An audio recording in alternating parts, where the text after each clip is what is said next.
Haideți să ne amintim că Republica Moldova și-a obținut independența ca și un cadou, ca și un dar al evoluțiilor din acest spațiu.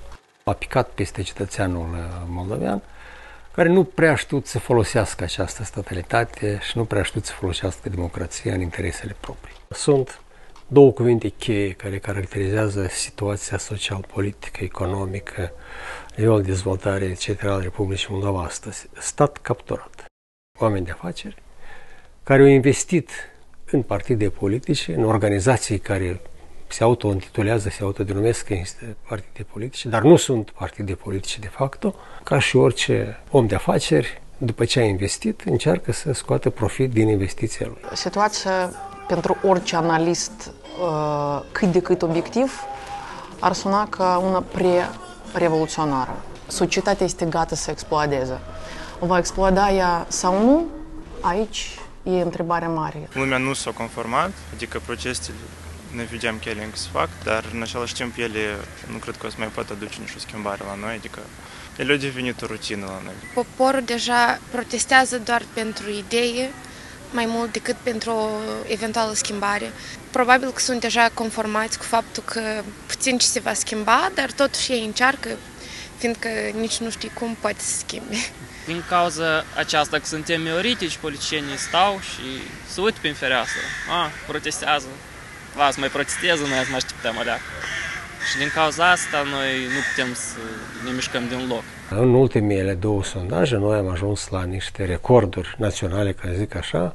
În toamnă 88% și acum 86% au zis că lucrurile în țară merg într-o direcție greșită. Asta înseamnă că cetățeanul nu percepe evoluția realizărilor aici într-o direcție care ar fi conformă cu necesitățile lor. Cel puțin din sondaje rezultă că aproximativ 35-36% din respondenți sunt gata să participe la manifestații de protest legale. Mai mult decât atât, 6 până la 8% din respondenți sunt gata să participe și la acțiuni mai puțin legale.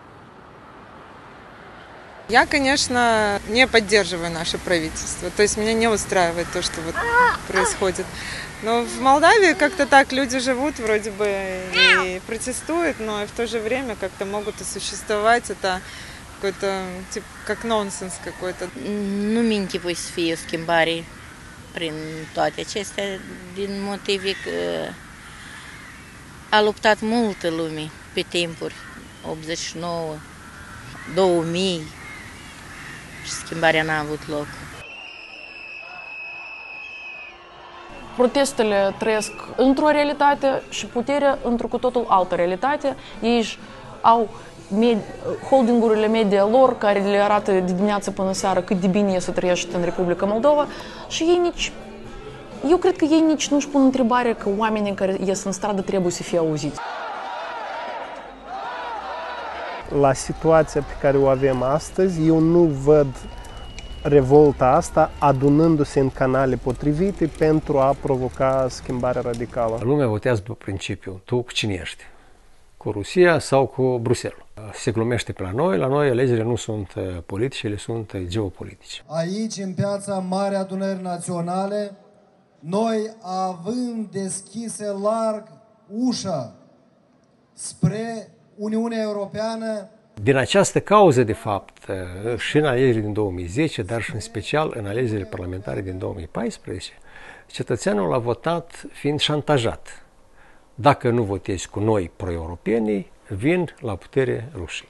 Și foarte multă lume a mers la alegeri, ca să zic așa, stupându-și nasul și a votat pentru acele partide care se declarau cel puțin pro-europene. Dar nu au fost și nu sunt de fapt. Am observat, în ultimul timp, la orice meeting, mai puțin. Ceea ce mă gândesc eu, că am avea nevoie ca în fruntea statului să fie cineva venit din altă parte, ca să nu aibă cu metri, să nu aibă nași, pentru a face ordine în țară. În primul rând, la noi nu ies tineretul. Marea parte care protestează sunt oameni în vârstă. Tineretul la moment se gândește cum să evadeze din țară. Pleacă cu învățământ să rămână acolo sau pur și simplu emigrează. Și din cauza asta, că nu-i motivația tineretului, schimbare mare n-a să fie. Bătrânii pot protesta, dar bătrânii nu pot face revoluție. Puterea niciodată nu se dă, puterea se ia, dar opoziția a demonstrat că ea nu este în stare să preia puterea. Ce e de făcut? Se pare că doar cu protestele nimic nu reușim, pentru că lumea protestează cât deja și nimic nu se schimbă. Opoziția trebuie să devină mai inventivă și să aibă mai multă imaginație. În așa fel încât starea asta protestatară devine un fel de vogă, pentru că toată lumea vrea să protesteze, însă nu toată lumea are curajul să o spună deschis. Eu n-aș ieși să protestez, dar în cazul ăsta toți trebuie să protesteze. De altfel nu ieșim că nu se vede.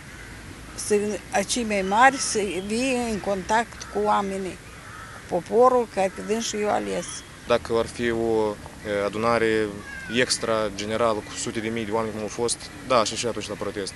Dar să știu precis că o să fie una de durată lungă și acest protest să ducă la ceva schimbări. Oricând se poate învăța din asemenea lecții și fiecare protest din cele care au fost, fiecare formă de protest politic, de organizare politică, a oferit câteva lecții care, adunate împreună, pot da alte ingrediente. Eu pot să spun cum vor evolua lucrurile peste 20 de ani. Cred că din punct de vedere sistemic noi nu avem un control. Vor apărea forțe politice care să promoveze aici reforme democratice, să reformeze justiția, să ducă societatea, țara pe un făgaș, pe un model european de dezvoltare. Noi nu avem alternative. Dar lucrurile vor dura. Probabil trebuie să trecem prin această copilărie a democrației.